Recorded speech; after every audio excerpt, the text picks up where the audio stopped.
Welcome to 30-Second Chances, where we ask deep, contemplative questions and provide far too little time to formulate thoughtful, reflective answers. My guest today is professional audio consultant Gary Myerberg. Gary, how you doing, man? I'm doing good. Thanks for having me. Good to have you. Good to see you. Good to be had, whatever it is. Okay, you know the drill, 30 seconds on the clock, on to the next question. Are you ready? Sure. Okay, question number one. How would you describe your job to a 5-year-old? Oh, I would describe it as going to the playground. I think that would be the best way to describe it. Going to the playground, playing with all the toys, and also just the joy of that, because I've always really had joy in my job and my career, and I think that's the most important thing. So I would say it would be a playground. And sometimes the toys break and I have to fix them. Yeah, but back then I used to break a lot of toys and wonder what was going on inside of them, but I could never put them back together. Question number two. With many of the traditional jobs in our industry sidelined for the foreseeable future, how can people working in our industry turn this crisis into new opportunities?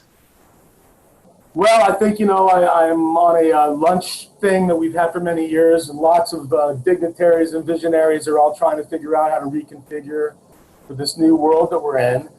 And obviously, we all deal with the last mile of copper. So to be able to collaborate with a band, like have all guys playing at the same time, at this point is really not possible. So everybody's exploring that. And some people are working in a rudimentary fashion to do it. And I think Bob Margoloff put it to me best when he said that the one thing his client said was that his client would always see the back of his head for 4 hours a day or whatever. And that now with this production technique, he's looking at him in the face. He feels he has a more empathetic kind of interaction. Question number three. What's the worst mistake you've ever made in a professional setting? You can only pick one.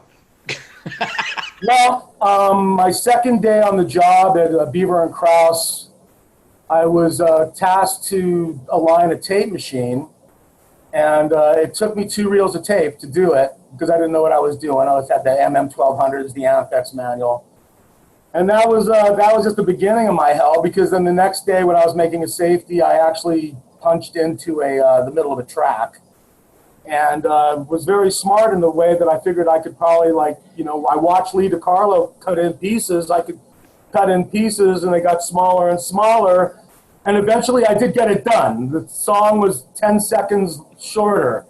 And the client came in, and the engineer pushed play on the machine for a playback, and everybody was grooving. But when that edit came by, man, he just turned around, looked at me, and it was like, and his words were, you know what, Gary, in this career, you only get one red light incident. He goes, unfortunately, yours happened in your first week. All right, I'll let you go over on that one because it was a good story. I like it. Okay, next question. What would 15-year-old you be most and least impressed with about you now? Well, I just never had any if somebody is 59 years old, they didn't exist in my world. So I would probably just be, back in the day in the Valley, we used to call our parents Zares. It's a weird word, but it kind of made them not human. They were depersonalized them, and we just, back when I was 15, anybody older than 25 was beyond any consideration. Beyond help, yes, of course. That was it, yeah. Next question.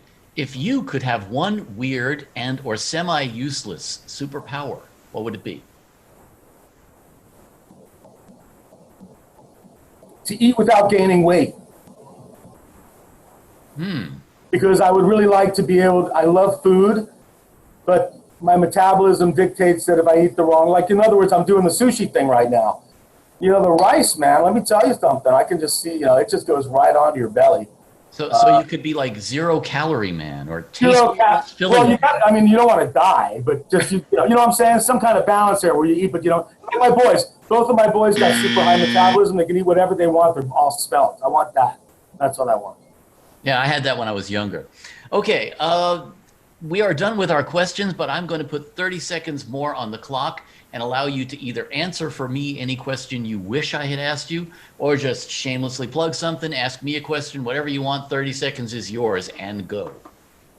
I just want to thank you for having me on here. You know, we're all in isolation and things are really hard right now, but it's always good to see a friend smile and, you know, share a little bit during this time. And I just hope that everybody's being safe and being practical and being realistic about our lives in the land of COVID, and not get impatient and blow it for the rest of us. That's my most important thing to tell you, because I go out and I don't like what I'm seeing when I go. So be safe, be well, be smart. I would say that patience is the one thing that all of us have had to learn over the last few months. True that. Yep, yep. Well, that concludes our game. Thank you very much for being our guest today. It's been a pleasure having you. Great to have you too, man. See you soon.